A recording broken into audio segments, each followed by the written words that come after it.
अयोध्या में 22 सितंबर को जगत गुरु शंकराचार्य स्वामी अभिमुक्तेश्वरानंद सरस्वती जी महाराज के नेतृत्व में गौध्वज प्रतिष्ठा की स्थापना की जाएगी। शंकराचार्य के प्रतिनिधि और यात्रा के संयोजक ब्रह्मचारी मुकुंदानंद ने बताया कि शंकराचार्य जी के निर्देशन में गौ प्रतिष्ठान आंदोलन के तहत यह यात्रा 22 सितंबर से 26 अक्टूबर तक संपूर्ण भारत के विभिन्न प्रदेशों की राजधानियों तक जाएगी।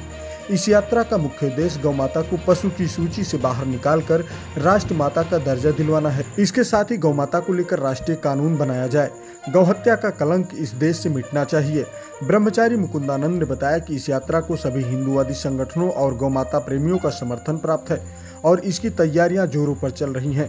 संयोजक ब्रह्मचारी मुकुंदानंद ने बताया कि गौमांस यानी बीफ के निर्यात में विश्व में भारत का दूसरा स्थान है। यह शर्म की बात है।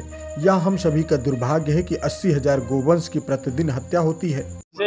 आगामी 22 सितंबर से लेकर के 26 अक्टूबर तक ज्योतिष पीठ के जगत गुरु शंकराचार्य जी पूज्यपाद स्वामी श्री अभिमुक्तेश्वरानंद सरस्वती जी महाराज गौ ध्वज प्रतिष्ठा भारत यात्रा करने वाले हैं, जिसमें वो हर प्रदेश की राजधानी में जाएंगे और जा करके गौ ध्वज की प्रतिष्ठा करेंगे। और गौ ध्वज की प्रतिष्ठा के साथ साथ वो सरकार से ये मांग करेंगे कि गौ माता के लिए एक राष्ट्रीय कानून बनाया जाए, गौ माता को पशु सूची से हटाया जाए, केंद्रीय कानून बना करके माता के स्थान पर रखा जाए।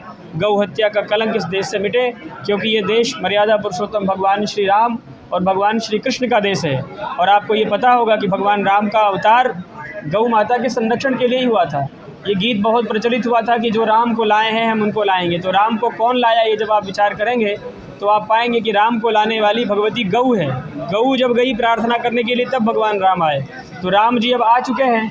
तो राम जी के आने के बाद क्या मिला इस देश को, जब हम विचार करें तो हमको इस बात का गर्व होना चाहिए कि मर्यादा पुरुषोत्तम भगवान श्री राम के आने के बाद हमको गौ माता सुरक्षित मिली। गौ माता की हत्या जो इस देश में हो रही थी वो खत्म हो गई।